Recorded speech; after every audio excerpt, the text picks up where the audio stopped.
പശ്ചിമേഷ്യയിൽ വീണ്ടും യുദ്ധത്തിന്റെ തീ ആളിക്കത്തുകയാണ്. കുവൈറ്റിലെയും ബഹ്റിനിലെയും അമേരിക്കൻ സൈനിക കേന്ദ്രങ്ങൾ ലക്ഷ്യമിട്ട് ആക്രമണം നടത്തിയതായി ഇറാന്റെ ഇസ്ലാമിക് റവല്യൂഷണറി ഗാർഡ് അവകാശപ്പെട്ടിരിക്കുകയാണ്. ഇതിന് പിന്നാലെ അമേരിക്കയും ഇറാനെതിരെ അതിശക്തമായ വ്യോമാക്രമണങ്ങൾ തുടരുന്നതായി സ്ഥിരീകരിച്ചിട്ടുണ്ട്.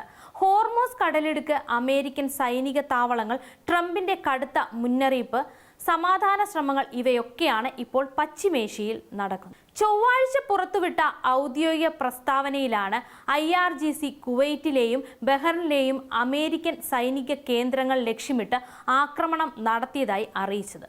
ഇറാന്റെ ഔദ്യോഗിക വാർത്താ ഏജൻസിയായ ഇർനയുടെ റിപ്പോർട്ട് പ്രകാരം ബഹ്റിനിലെ 2 വ്യോമ പ്രതിരോധ സംവിധാനങ്ങളും ഒരു റഡാർ കേന്ദ്രവും ആക്രമണത്തിൽ ലക്ഷ്യമിട്ടു.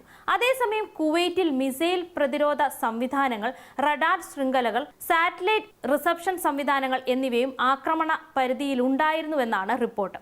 IRGC പുറത്തിറക്കിയ പ്രസ്താവനയിൽ വളരെ ശക്തമായ മുന്നറിയിപ്പും ഉണ്ടായിരുന്നു. ഇത് തുടക്കമാണ്. ഇതിലും ശക്തവും നിർണായകവുമായ ഡ്രോൺ, മിസൈൽ ആക്രമണങ്ങൾക്ക് ശത്രു തയ്യാറാകണം. ഈ പ്രസ്താവന മേഖലയിൽ കൂടുതൽ ആശങ്ക സൃഷ്ടിച്ചിരിക്കുകയാണ്.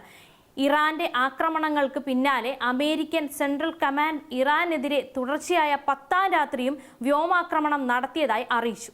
അമേരിക്കയുടെ വിശദീകരണം അനുസരിച്ച് ഹോർമൂസ് കടലിടുക്ക് സുരക്ഷിതമാക്കുക എന്നതാണ് പ്രധാന ലക്ഷ്യം. അതിനുവേണ്ടി ഇറാന്റെ സൈനിക കമാൻഡ് സെന്ററുകൾ, നാവികസേനയുടെ കേന്ദ്രങ്ങൾ, മിസൈൽ വിക്ഷേപണ കേന്ദ്രങ്ങൾ, ഡ്രോൺ താവളങ്ങൾ, വ്യോമ പ്രതിരോധ സംവിധാനങ്ങൾ എന്നിവയാണ് ലക്ഷ്യമിട്ടത്. അമേരിക്കയുടെ അഭിപ്രായത്തിൽ ഹോർമൂസ് കടലിടുക്കിലൂടെ സഞ്ചരിക്കുന്ന അന്താരാഷ്ട്ര ചരക്ക് കപ്പലുകൾക്ക് നേരെ ഇറാൻ ആക്രമണം നടത്തുന്ന സാഹചര്യത്തിലാണ് ഈ സൈനിക നടപടി. എന്തുകൊണ്ടാണ് ഹോർമൂസ് കടലിടുക്ക് ഇത്രയും പ്രധാനപ്പെട്ടതായി എന്നൊരു ചോദ്യം ഇപ്പോൾ ഉയരുന്നുണ്ട്. ലോകത്തെ മൊത്തം എണ്ണയും പ്രകൃതിവാതകവും കയറ്റുമതി ചെയ്യുന്ന കപ്പലുകളുടെ ഏകദേശം 1/5 ഈ കടലിടുക്കിലൂടെയാണ് കടന്നു പോകുന്നത്. അതുകൊണ്ട് തന്നെ ഇവിടെ ചെറിയൊരു സംഘർഷം പോലും ആഗോള എണ്ണ വിലയെ നേരിട്ട് ബാധിക്കും. ഇറാനും അമേരിക്കയും തമ്മിലുള്ള നിലവിലെ തർക്കത്തിന്റെ പ്രധാന കേന്ദ്രമായി ഹോർമൂസ് മാറിയിരിക്കുകയാണ്.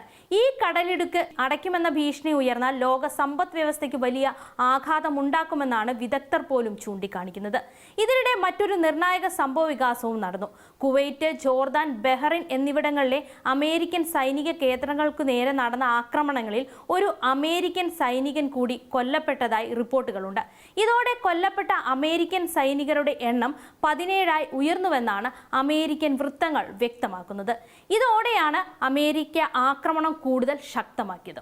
അമേരിക്കൻ പ്രസിഡന്റ് ഡൊണാൾഡ് ട്രംപ് സംഭവത്തിൽ ശക്തമായ പ്രതികരണമാണ് നടത്തിയത്. തന്റെ സോഷ്യൽ മീഡിയ പ്ലാറ്റ്ഫോമായ ട്രൂത്ത് സോഷ്യലിൽ ട്രംപ് കുറിച്ചത് ഇങ്ങനെയാണ്: ഇറാൻ ഒരു അമേരിക്കൻ സൈനികനെ കൊല്ലുന്ന ഓരോ തവണയും അതിനേക്കാൾ വലിയ വില അവർ നൽകേണ്ടി വരും.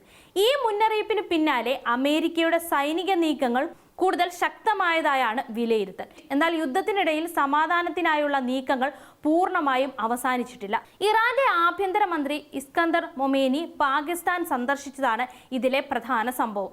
ഈ സന്ദർശനത്തിനിടെ അദ്ദേഹം Pakistan army chief field marshal Asim മുനീറുമായും പ്രധാനമന്ത്രി ഷെയ്ഖ്ബാസ് ഷെരീഫുമായും കൂടിക്കാഴ്ച നടത്തി. ഇരു രാജ്യങ്ങളും തമ്മിലുള്ള സഹകരണം വർദ്ധിപ്പിക്കുകയും പശ്ചിമേഷ്യയിലെ സംഘർഷം കുറയ്ക്കാനുള്ള സാധ്യതകൾ ചർച്ച ചെയ്യുകയും ചെയ്യുമെന്നാണ് റിപ്പോർട്ടുകൾ പറയുന്നത്. അതേസമയം കഴിഞ്ഞ മാസം അമേരിക്കയും ഇറാനും തമ്മിൽ ഉണ്ടായിരുന്ന പ്രാഥമിക ധാരണ ഇപ്പോഴത്തെ സംഘർഷത്തെ തുടർന്ന് തകരുകയായിരുന്നു. ഇപ്പോൾ നടക്കുന്ന ആക്രമണങ്ങളും തിരിച്ചടികളും പശ്ചിമേഷ്യയെ കൂടുതൽ അപകടകരമായ സാഹചര്യത്തിലേക്കാണ് നയിക്കുന്നത്.